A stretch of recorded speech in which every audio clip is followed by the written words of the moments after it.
Merton was a good human being. छोटी छोटी theories, easy easy theories, Parsons की तरीके से नहीं था। देखो पार्सन्स भी छोटा था लेकिन पार्सन्स कॉम्प्लिकेटेड था। मार्क्स इजी था लेकिन मार्क्स बहुत लंबा था। ठीक है, मर्टन छोटा भी है, इजी भी है, मीड के साथ भी यही है, छोटा भी है, इजी भी है। और मीड तो खैर रिलेटेबल भी बहुत है, वो जो आइडेंटिटी वाला उसका कॉन्सेप्ट है, आई वर्सेस मी वाला। बेटा तू भागता हुआ आता है क्या? रोज बेचारा बहुत पसीने में आता है ये। हैं? तो मुझे लगता है कि ये कहता है कि चलो मैं अपने घर से यहाँ तक जॉगिंग ही कर लेता हूँ, मेरा भी काम निबट जाएगा। ओके, तो आइए बातचीत शुरू करते हैं। आज ना मैं आपका ज्यादा टाइम लूंगा ना आप मेरा ज्यादा टाइम लें, कहानी खत्म करें आज जल्दी से।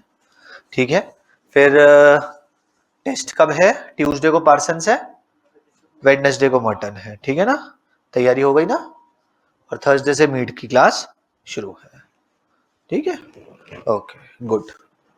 और हाँ, मैंने सारे टेस्ट रख लिए हैं, मैं सारे टेस्ट लेके जा रहा हूं।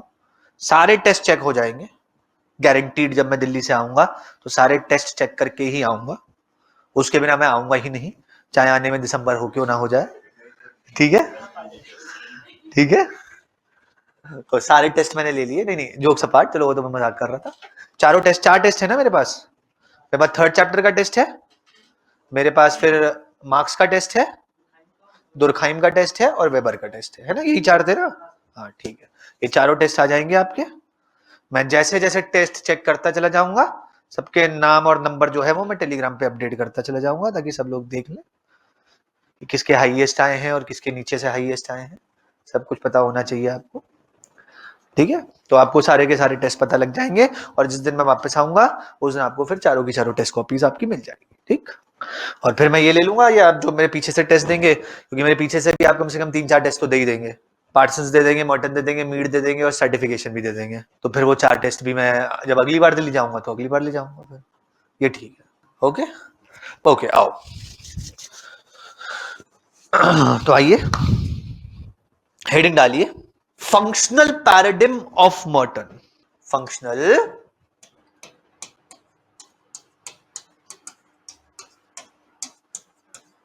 Paradigm of Merton. कल मैंने आपको बताया था, शायद आप लोगों को याद होगा, पैराडिम बेटा क्या होता है? एक स्टेप बाय स्टेप मेथड होता है that leads to a new idea, जो एक न्यू आइडिया को लीड करता है। तो अगर कोई भी एक नया प्रोसेस बनाया गया है, ध्यान से समझिएगा, उस प्रोसेस को कंप्लीटली एक्सप्लेन किया गया है कि इस प्रोसेस में पहले ये किया जाएगा, फिर ये किया जाएगा, फिर ये किया जाएगा, और उस प्रोसेस के थ्रू जब भी कोई इंसान उस प्रोसेस को फॉलो कर रहा है, अगर उस प्रोसेस को फॉलो करते हुए उस प्रोसेस के थ्रू इंसान के दिमाग में कोई नया आइडिया आ जाता है और इंसान उस आइडिया को इंप्लीमेंट कर देता है, तो उसी प्रोसेस को हम लोग क्या बुलाते हैं? उसी प्रोसेस को हम लोग पैराडिम। जैसे पैराडिम का सबसे बेस्ट एग्जांपल हम लोगों को जो देखने को मिलता है, वो देखने को मिलता है असेंबली लाइन में। फोर्ड एक कंपनी है जिसकी गाड़ियां आती हैं, आप सबको पता होगा। अब जो हेनरी फोर्ड थे, जो फोर्ड कंपनी के मतलब मेकर थे, जिन्होंने कंपनी बनाई थी, उन्होंने ये देखा कि एक इंसान जब एक गाड़ी बना रहा है तो उसे गाड़ी बनाने में टाइम लग रहा है, लेकिन उन्होंने एक स्कल्पचरिस्ट को देखा, एक मूर्ति बनाने वाले को देखा, और मूर्ति बनाने वाले में उन्होंने ये देखा कि 3-4 मूर्ति बनाने वाले हैं, जिनमें से कोई सर बना रहा है, कोई हाथ बना रहा है, कोई पैर बना रहा है, और फिर वो मिला के सारी की सारी मूर्ति को जोड़ रहे हैं। तो अब वहां से उनके दिमाग में एक नया आइडिया आया कि हम पूरी की पूरी गाड़ी को एक ही इंसान से क्यों बनवा रहे हैं? एक इंसान सिर्फ टायर बनाएगा, एक इंसान सिर्फ इंजन बनाएगा, एक इंसान सिर्फ कार्बोरेटर बनाएगा, और फिर हम पूरे के पूरी चीजों को आपस में क्या कर देंगे? जोड़ देंगे और एक नई गाड़ी बन जाएगी। तो उन्होंने एक प्रोसेस को देखा ना, एक स्टेप बाय स्टेप प्रोसेस को, जो मूर्तिकार जो है वो अंडरटेक कर रहा था, और वहां से उन्हें क्या आया? एक नया आइडिया आया। तो इसी टाइप के प्रोसेस को हम लोग क्या बुलाते हैं? पैराडिम बुलाते हैं। तो सबसे पहले आपको ये पता होना चाहिए कि पैराडिम क्या होता है। अब इसमें लिखिए, Merton was of the opinion, Merton was of the opinion that within these societies, multiple entities exist. Multiple entities exist, comma. Not all entities are beneficial for the society. Not all entities are beneficial for the society, and thus it is important to know, that which entities should be selected, and which entities should be rejected, so that they are unable to harm the society,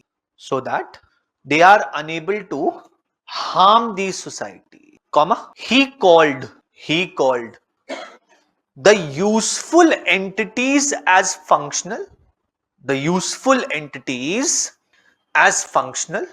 and the useless entities, or the entities that can create a negative impact,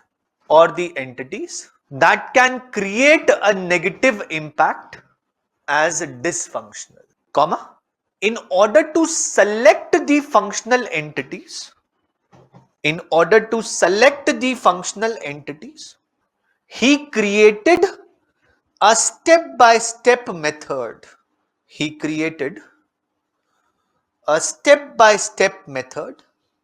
Which is known as the functional paradigm. Comma. The detailed description of this paradigm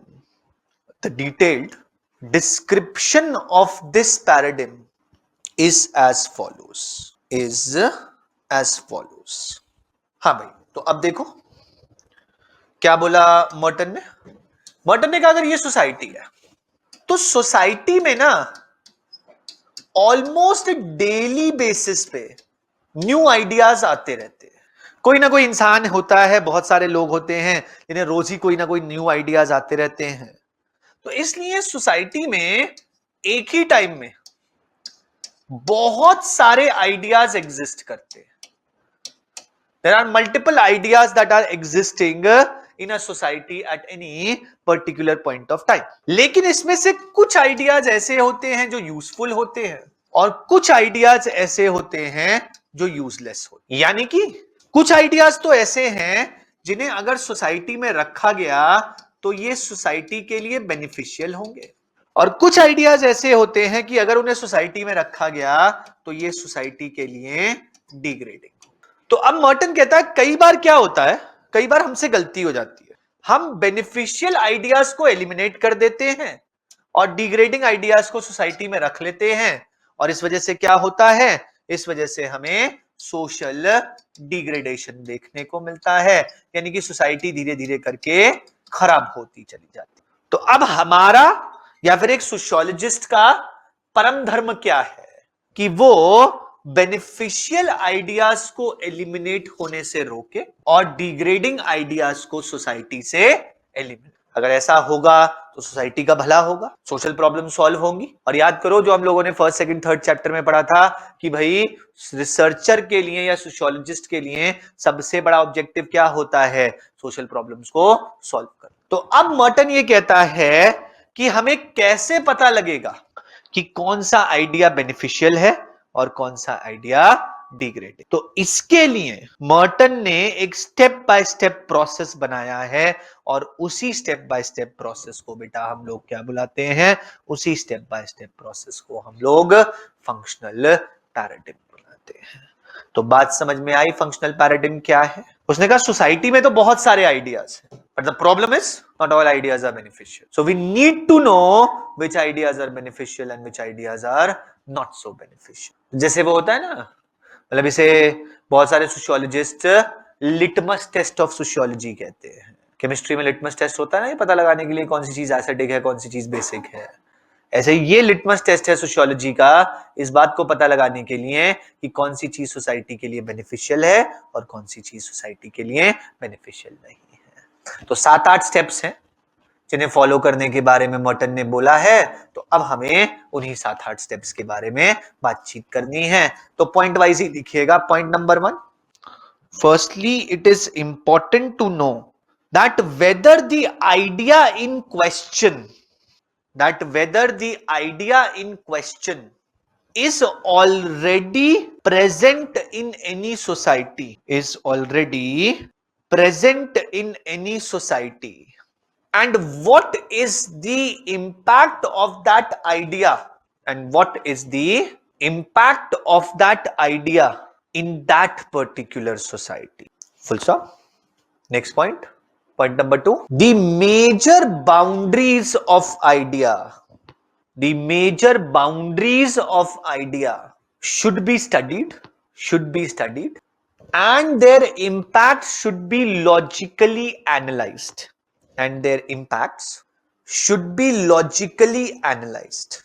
Full stop. Next point.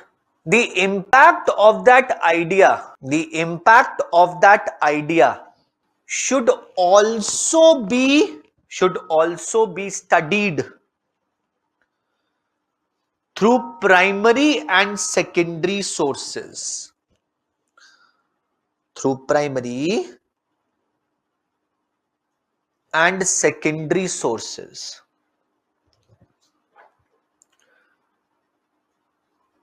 Next point.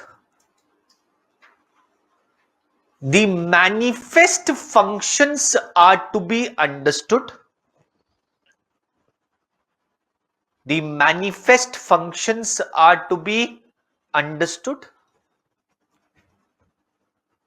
And carefully analyzed.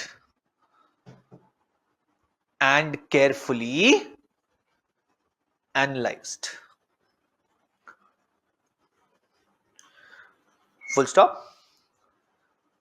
Next point. The latent functions are to be explored.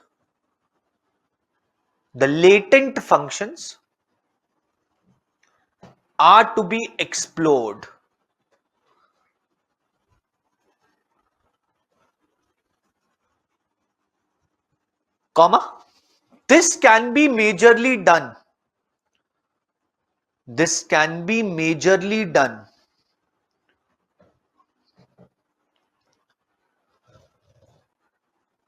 by analyzing these societies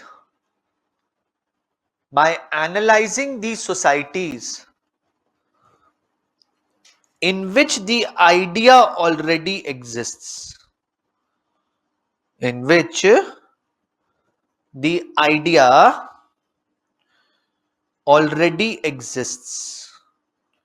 Full stop.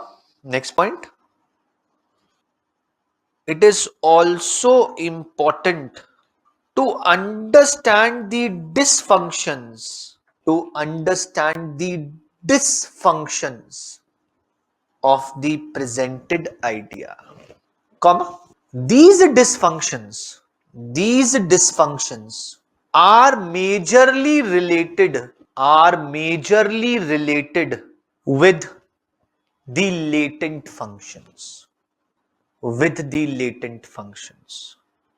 Full stop. Next point. The alternatives of the idea should be analyzed so that even if the idea is rejected,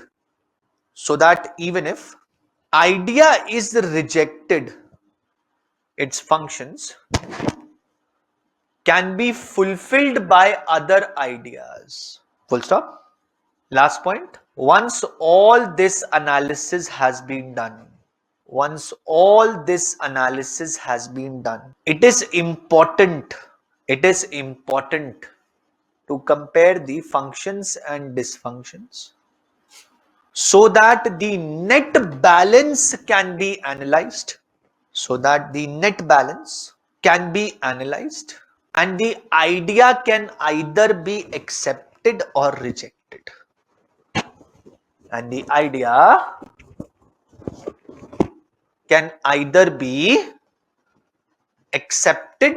और rejected, full stop. 8 होने चाहिए steps, 8 हैं तो आई। अब एक एक step को analyse करते हैं कि हर एक स्टेप में क्या बात की गई है। तो भाई सबसे पहले हमें क्या करना है, मान लीजिए इंडियन सोसाइटी में कोई आइडिया आता है। अब हमें यह पता लगाना है कि आइडिया हमारी सोसाइटी के लिए बेनिफिशियल रहेगा या सोसाइटी के लिए बेनिफिशियल नहीं रहेगा। तो सबसे पहले हम ये देखेंगे कि वर्ल्ड की किसी और सोसाइटी में तो ये आइडिया पहले से तो नहीं चल रहा है, और अगर वर्ल्ड की किसी और सोसाइटी में ये आइडिया पहले से चल रहा है तो हम ये देखेंगे कि वो आइडिया उस सोसाइटी में बेनिफिशियल है या फिर नहीं। अगर बाय चांस मान लीजिए वो बेनिफिशियल नहीं है उस सोसाइटी में, तो हम इस आइडिया को आउटराइटली ही रिजेक्ट कर देंगे। हम इसे कभी एक्सेप्ट नहीं करेंगे। जो दूसरों का भला नहीं कर पाया वो हमारा भला क्या करेगा, सिंपल। लेकिन अब मान लो कि वो दूसरी सोसाइटी के लिए बेनिफिशियल है, तो अब हम नेक्स्ट स्टेप पे जाएंगे। अब हम उस आइडिया की बाउंड्रीज को डिफाइन करेंगे। बाउंड्रीज का मतलब यहां पर यह है, ध्यान से समझिएगा, हम उस आइडिया को, अभी ध्यान से सोचना, कंफ्यूज मत होना, अभी वो आइडिया हमारी सोसाइटी में आया नहीं है, लेकिन वो आइडिया हमारी सोसाइटी में आने वाला है। तो हम ना एक मेंटल मॉडल बनाएंगे, एक इमेजिनेशन बनाएंगे कि जब ये आइडिया हमारी सोसाइटी में आ जाएगा तब ये आइडिया हमारी सोसाइटी में आके क्या क्या कर सकता है हमारी सोसाइटी के लिए। यानी कि हमारी सोसाइटी के कौन कौन से ऐसे फंक्शंस हैं जिन फंक्शंस को ये आइडिया फुलफिल कर सकता है। अगर हमें ऐसा लगेगा कि ये जो आइडिया है ये हमारी सोसाइटी के कुछ इंपॉर्टेंट फंक्शंस को फुलफिल कर सकता है, तो हम इसे थर्ड स्टेप पर लेकर जाएंगे, वरना हम इसे सेकंड स्टेप पर ही क्या कर देंगे, रिजेक्ट कर देंगे। यहां पर ध्यान रखना, यहां पर अगला स्टेप जनरली, हर बार तो नहीं लेकिन जनरली तभी आएगा जब पहले वाला स्टेप क्या हो जाएगा, जब पहले वाला स्टेप क्लियर हो जाएगा। वो वीडियो गेम खेला होगा ना, वीडियो गेम स्टेज 2 पे तभी आते हो जब स्टेज 1 क्लियर हो जाती है। तो ये वीडियो गेम जैसा है, सिंपल। अब थर्ड में क्या करेंगे, प्राइमरी और सेकेंडरी सोर्सेस के थ्रू इस आइडिया को एनालाइज करने की कोशिश करेंगे।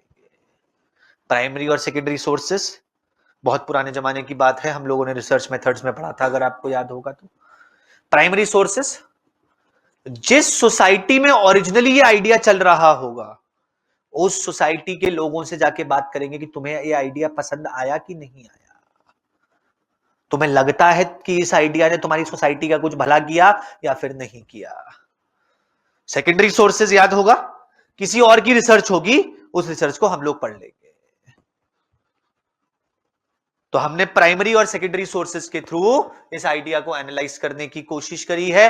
अब अगर हमें ये लगेगा कि प्राइमरी और सेकेंडरी सोर्सेज के बाद कि हां वहां के लोग भी इसकी तारीफ कर रहे हैं और कोई रिसर्च भी हुई है जो रिसर्च इस आइडिया की अच्छाई के बारे में बता रही है, तो हम लोग नेक्स्ट स्टेज पे आएंगे।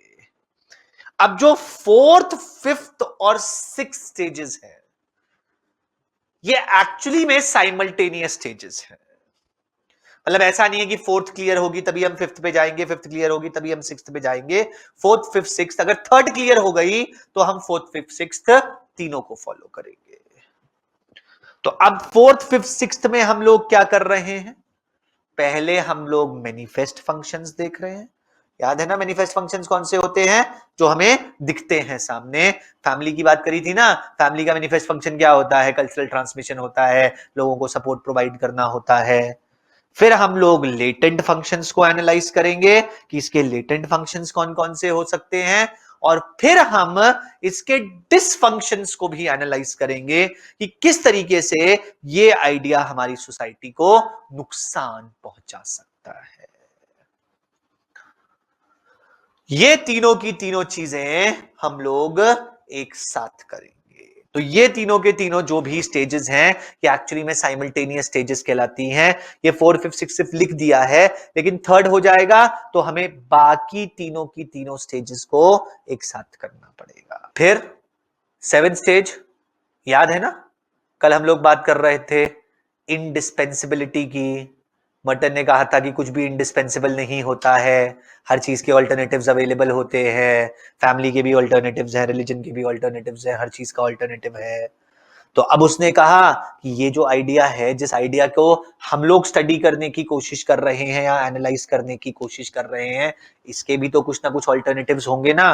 तो हम इन ऑल्टरनेटिव्स को ढूंढने की कोशिश करेंगे कि इसके कौन से ऑल्टरनेटिव्स हैं। और इतना सब कुछ करने के बाद एक तरफ हमारे पास आइडिया के पॉजिटिव्स आ जाएंगे, एक तरफ हमारे पास आइडिया के नेगेटिव्स आ जाएंगे। फिर हम दोनों को तोलेंगे कि नेगेटिव ज्यादा है या पॉजिटिव ज्यादा है, और फिर इस हिसाब से हम लोग इस बात को डिसाइड करेंगे कि ये आइडिया फंक्शनल है या फिर ये आइडिया डिसफंक्शनल है। तो ये पूरा का पूरा प्रोसेस है जो प्रोसेस मर्टन ने बताया है। कोई भी रिसर्चर, कोई भी सोशियोलॉजिस्ट अगर इस प्रोसेस को फॉलो करता है मर्टन के हिसाब से, तो वो आसानी से इस बात को समझ सकता है कि जो आइडिया आने वाला है वो आइडिया सही है या फिर गलत है। जैसे फॉर एग्जाम्पल इसमें समझ लो वेस्टर्नाइजेशन को।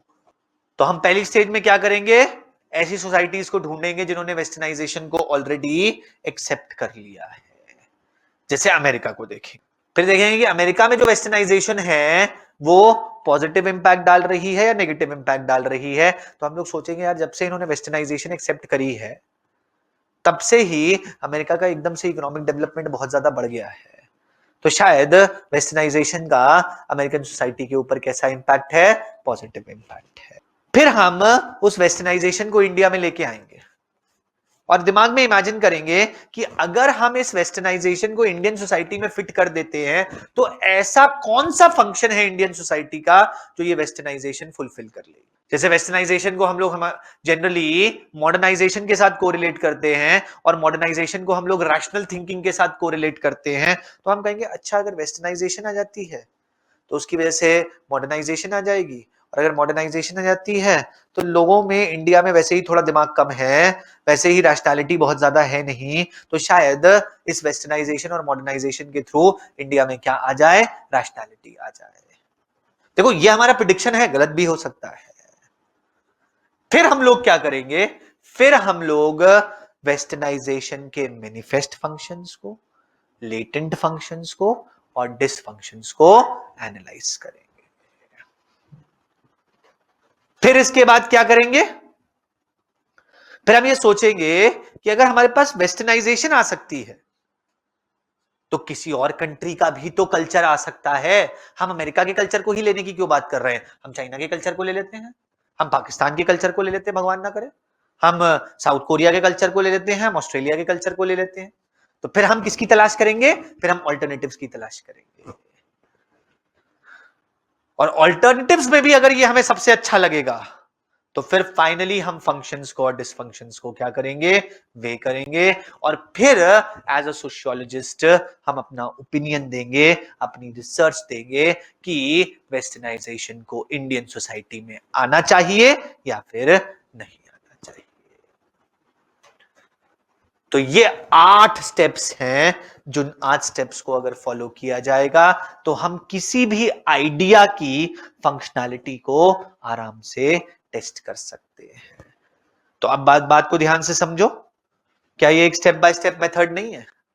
क्या ये फाइनली हमें इस बात का आइडिया नहीं दे रहा है कि जिस एंटिटी के बारे में हम सोच रहे हैं वो हमारी सोसाइटी के लिए अच्छी है या हमारी सोसाइटी के लिए बुरी है? तो एक स्टेप बाय स्टेप किसको लीड कर रहा है, एक आइडिया को लीड कर रहा है। इसीलिए स्टेप बाय स्टेप मेथड को क्या कहा जाता है, पैराडिग्म कहा जाता है।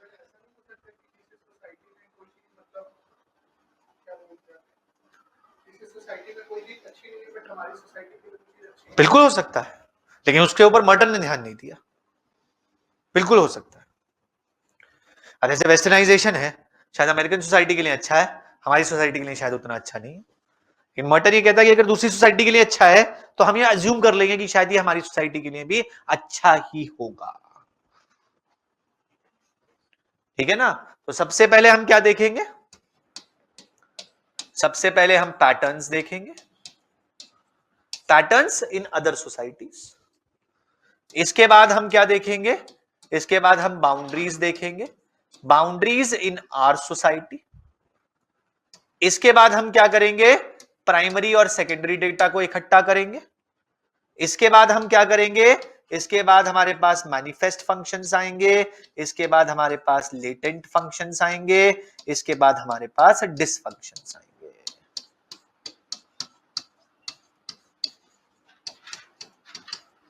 डिसफंक्शंस के बाद बेटा हम किसे ढूंढेंगे? ऑल्टरनेटिव्स को ढूंढेंगे, और ऑल्टरनेटिव्स के बाद एंड में हम लोग क्या अचीव करने की कोशिश करेंगे? एक बैलेंस अचीव करने की कोशिश करेंगे।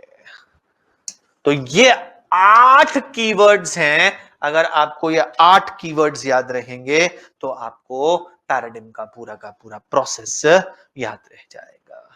पैटर्न्स है, बाउंड्रीज है, प्राइमरी एंड सेकेंडरी रिसर्च है, मैनिफेस्ट है, लेटेंट है, डिसफंक्शन है, ऑल्टरनेटिव है और बैलेंस है। अब इनको ऑर्डर में ही याद रखना पड़ेगा, आपके पास और कोई ऑप्शन नहीं है। और अब इसमें ऑर्डर में याद रखने में बेटा प्रॉब्लम ये है कि जैसे हम लोग कई बार कुछ वर्ड्स बनाते रहते हैं ना, टॉस बनाया था, डैपको बनाया था, यहां पर कोई वर्ड नहीं बनता है, तो यहां पर मैं आपको कोई एक्रोनिम नहीं बता सकता हूं। तो इन 8 शब्दों का आपको रट्टा मारना पड़ेगा। अगर आप इन 8 शब्दों का रट्टा मार लेंगे तो आप समझ जाएंगे कि जो मर्टन का फंक्शनल पैराडिम था वो मर्टन का फंक्शनल पैराडिम क्या बताता है। तो बात समझ में आई मर्टन के फंक्शनल पैराडिम के बारे में। ये एक टेस्ट है जो मर्टन ने बनाया है in order to know whether a certain entity will be beneficial for the society और नॉट। इसमें हम लोग क्या क्या टेस्ट कर रहे हैं? पैटर्न्स टेस्ट कर रहे हैं, पैटर्न्स के बाद बाउंड्रीज टेस्ट कर रहे हैं, बाउंड्रीज के बाद प्राइमरी एंड सेकेंडरी सोर्सेस की रिसर्च कर रहे हैं।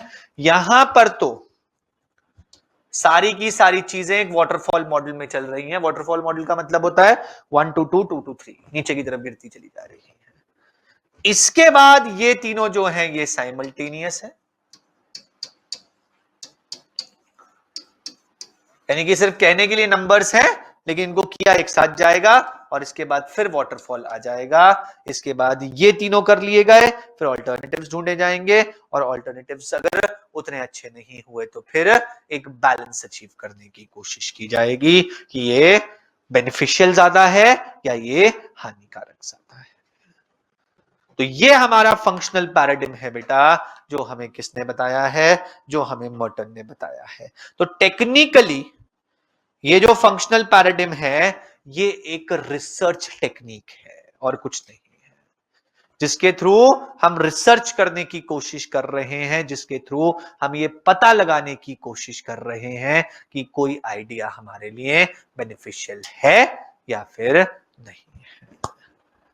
तो ये हमारी कहानी है जो हमें पैराडिम के बारे में पता होनी चाहिए। अब किसी के पास मर्टन के नोट्स की कॉपी है? नहीं है नोट्स? टेलीग्राम पे नहीं डाले मैंने, अभी लो। कैसा कैसे? लो मैं मर्टन और मीट दोनों डाल देता हूं, अभी रुक जाओ। तुम लोग मुझे बता दिया करो।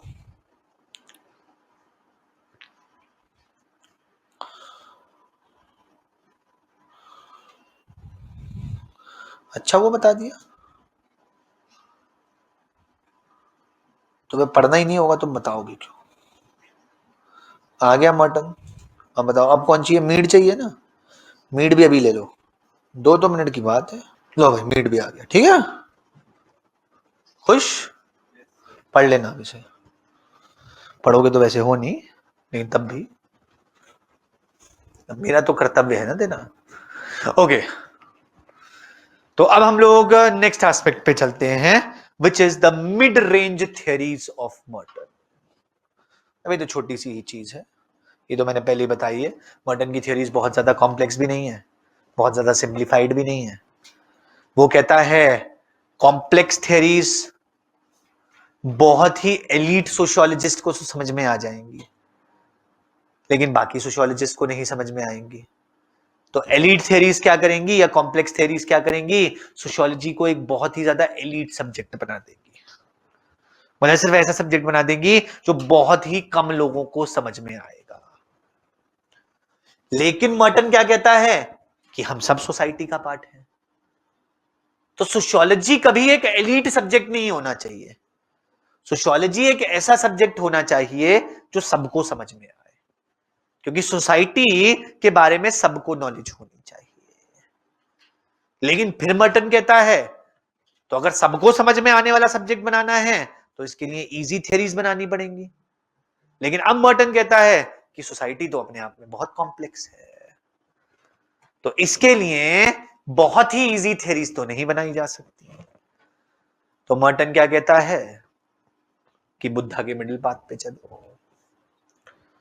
सोसाइटी कॉम्प्लेक्स है, लेकिन सोशियोलॉजिस्ट का काम क्या है, स्कॉलर का काम क्या होता है, अपने सब्जेक्ट को सिंप्लीफाई करना। तो सोसाइटी बहुत कॉम्प्लेक्स है, लेकिन सोशियोलॉजिस्ट क्या करेगा, इस कॉम्प्लेक्सिटी में सिंप्लीफिकेशंस लेके आएगा, और जब वो सिंप्लीफिकेशंस लेके आएगा तो वो ऐसी थ्योरीज बनाएगा जो ना ही बहुत ज्यादा सिंपल होंगी ना ही बहुत ज्यादा कॉम्प्लेक्स होंगी। ऐसी ही थ्योरीज को हम लोग क्या बुलाते हैं, ऐसी ही थ्योरीज को हम लोग मिड रेंज थ्योरीज कहते हैं। तो बात समझना ध्यान से, क्या कहते हैं अंकल? अंकल कहते हैं society is very complex.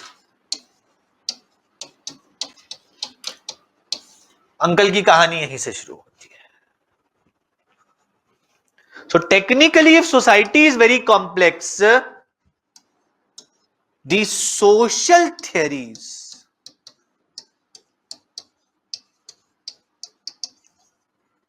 will always be highly complex. जो सोशल थियरीज होंगी वो सोशल थियरीज क्या होंगी, काफी ज्यादा कॉम्प्लेक्स होंगी। और इसमें वो एग्जांपल किसका देता है, इसमें थोड़ा आईक्यू कम था, ये कहता है हाईली कॉम्प्लेक्स थ्योरी का ही एग्जांपल है एजीआईएल मॉडल। हमें पता है एजीआईएल इतना भी डिफिकल्ट नहीं था जितना डिफिकल्ट ये बता रहे हैं, ठीक है। इनको लगा होगा डिफिकल्ट, हमें तो नहीं लगा एजीआईएल मॉडल डिफिकल्ट। तो कहते हैं कि अगर सोसाइटी बहुत ज्यादा कॉम्प्लेक्स है तो जो सोशल थियरीज बनाई जाएंगी वो सोशल थियरीज भी हाईली कॉम्प्लेक्स होंगी, जैसे कि एजीआईएल मॉडल। अब अगर ये थियरीज हाईली कॉम्प्लेक्स होंगी तो they will only be understood by the elite.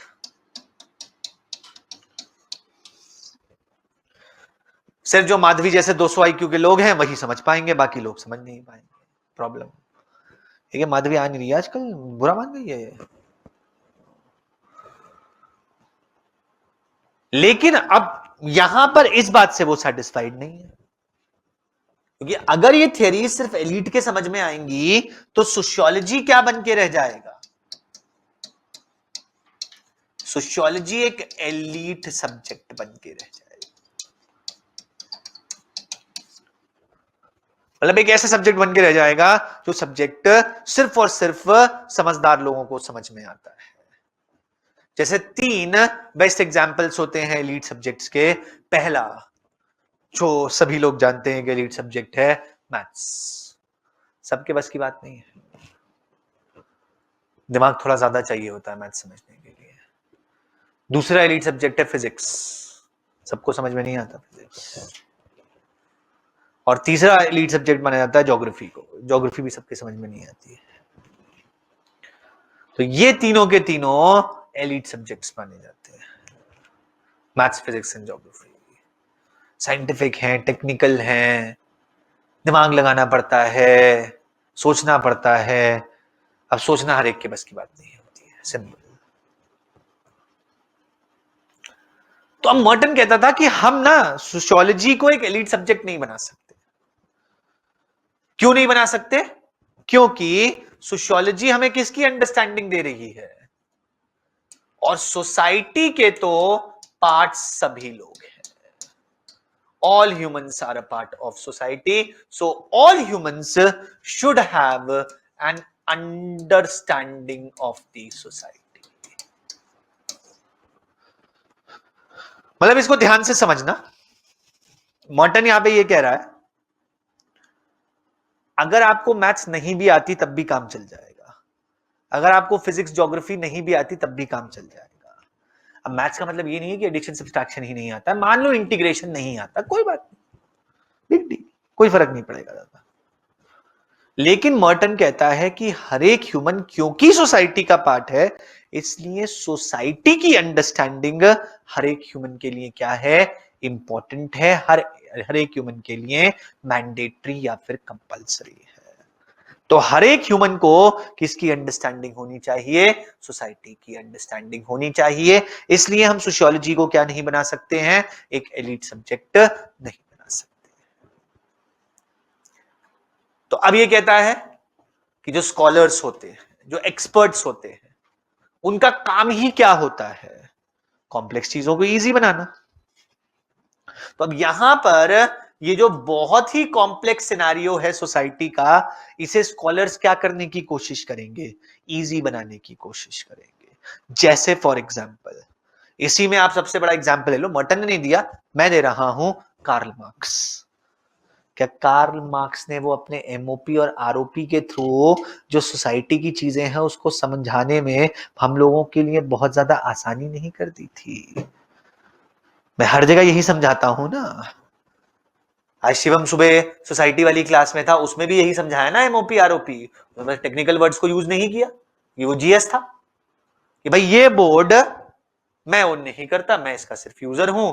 Own कौन करता है? अनअकैडमी करता है। तो अनअकैडमी जो है वो बुर्जुआ हो गया, मैं कौन हो गया? प्रोलेटेरिएट हो गया। बहुत सिंपल है था इसे समझना, ये कोई भी समझ सकता है। तो मर्टन यही कहता है कि स्कॉलर्स का काम होता है कॉम्प्लेक्स चीजों को क्या कर देना? आसान कर देना। लेकिन अब यहां पर एक छोटी सी प्रॉब्लम है। प्रॉब्लम क्या है? इस कॉम्प्लेक्स चीज को हम बहुत आसान नहीं कर सकते।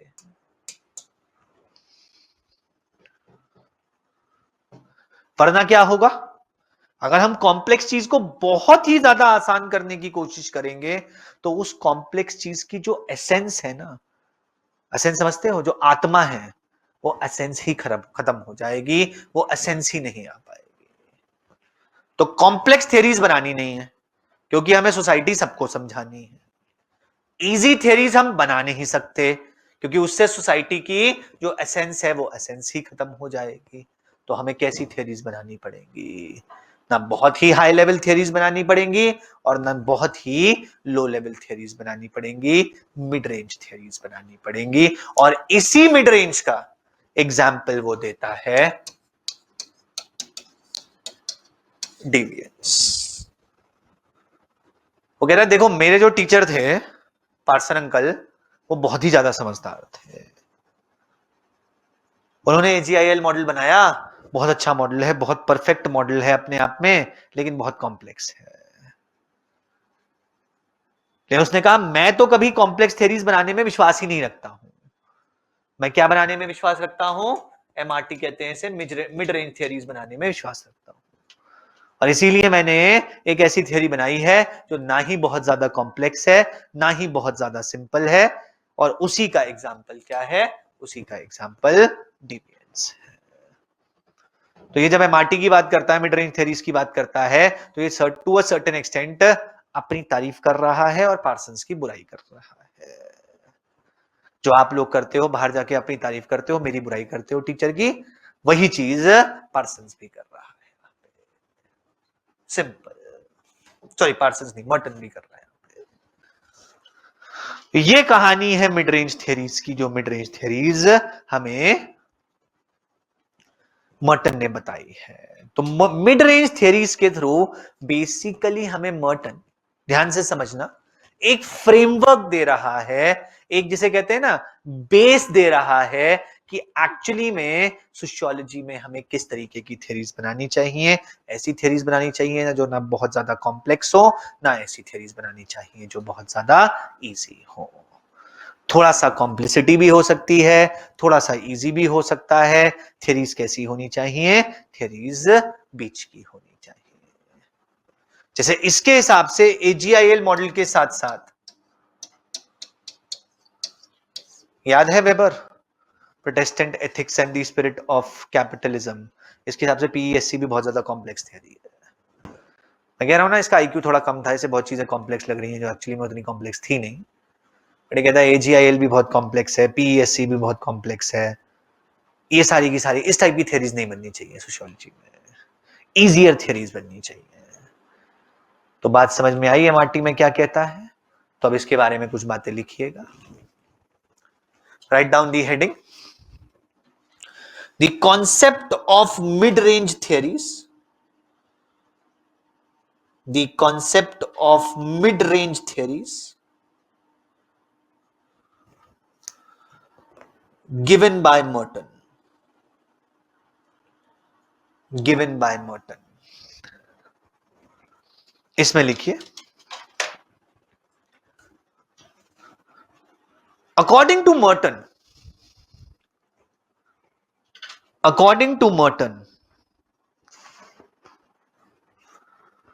society is a highly complex entity.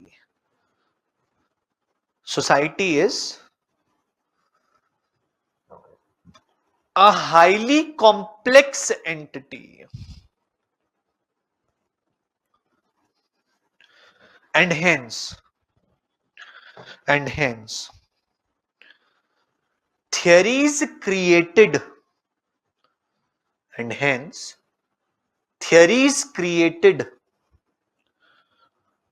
to understand the society,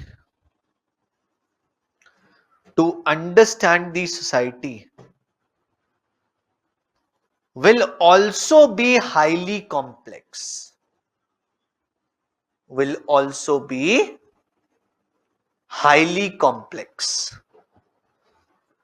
But if it is so, then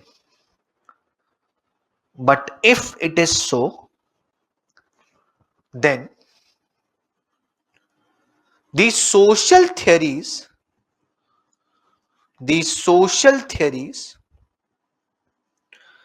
will only be understood by the elite.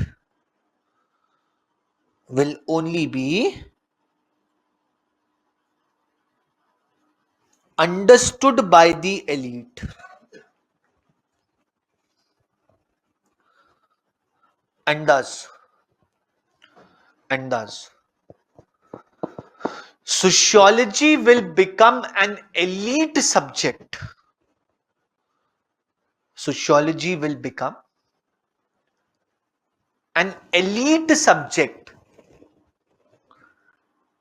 Like maths and physics.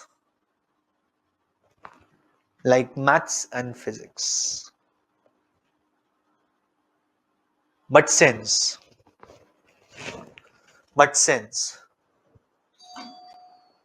all humans are part of the society,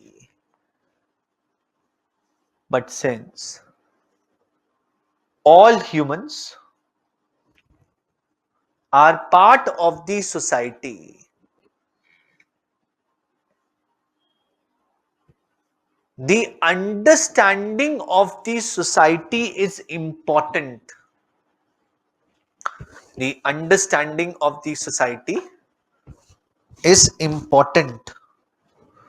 And thus sociology cannot remain an elite subject.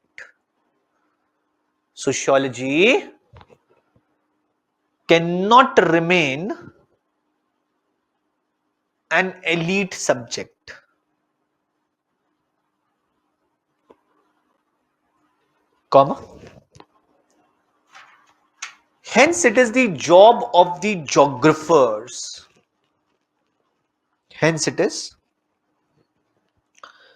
The job of the geographers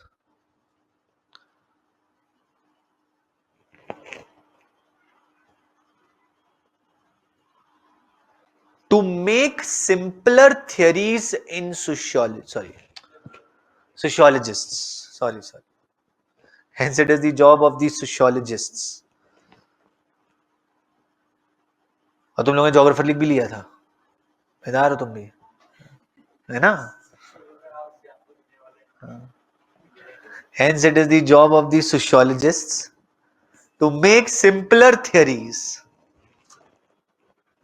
To make simpler theories. But if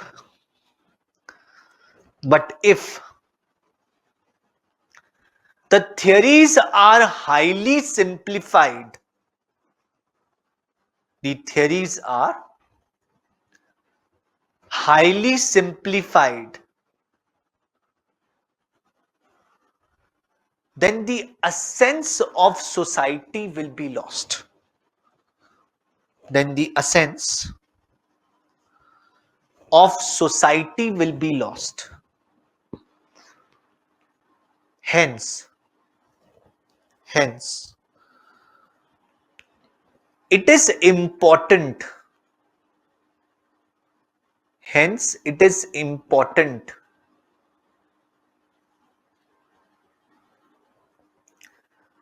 to create neither too complex,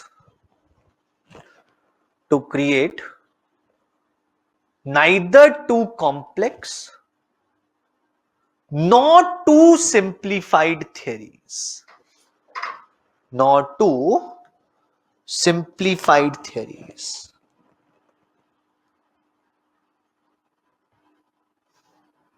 Comma. Hence, according to Merton,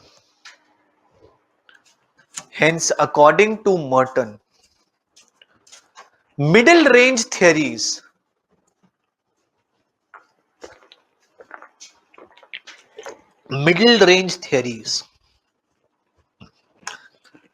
should be created in sociology.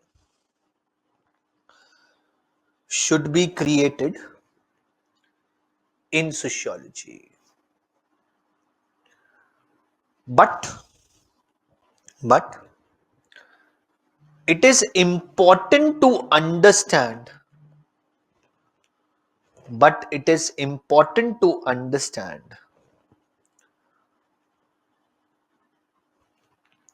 that though these theories are shorter,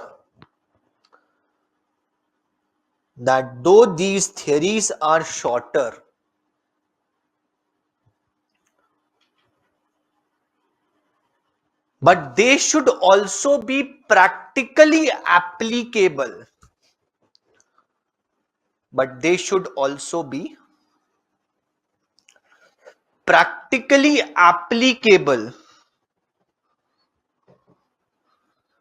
As well as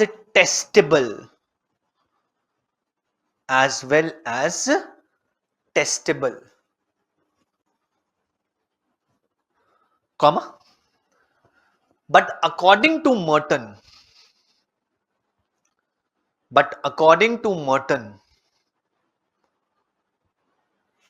possibly these mid-range theories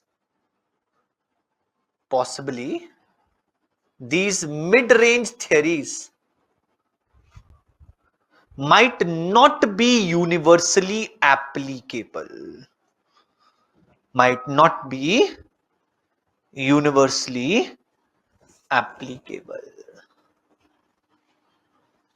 full stop.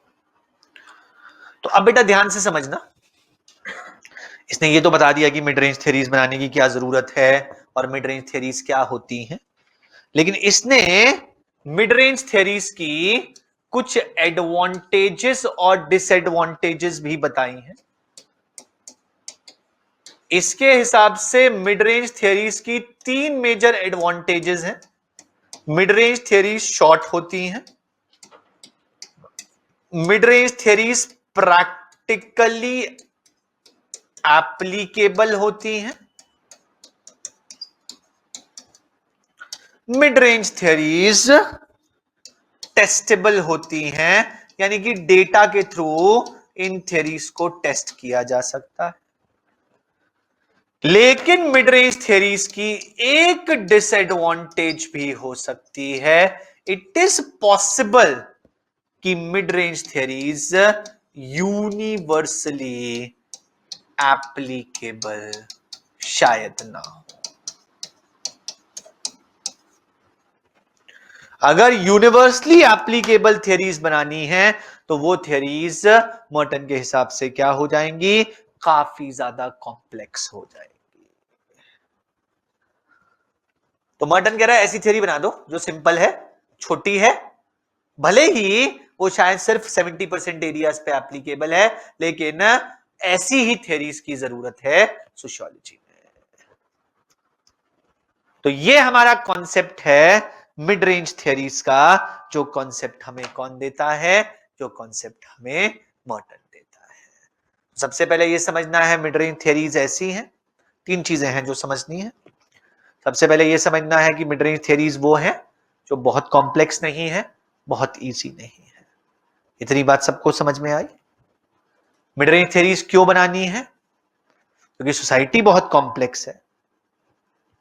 लेकिन अगर हम complex theories बना देंगे तो sociology एक elite subject बन जाएगा, सब लोग सोसाइटी को नहीं समझ पाएंगे, जो लोगों के साथ अन्याय होगा।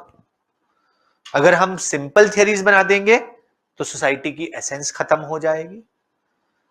तो हमें ना लोगों के साथ अन्याय करना है, ना सोसाइटी की एसेंस को खत्म करना है, तो हमें बीच का रास्ता निकालना पड़ेगा।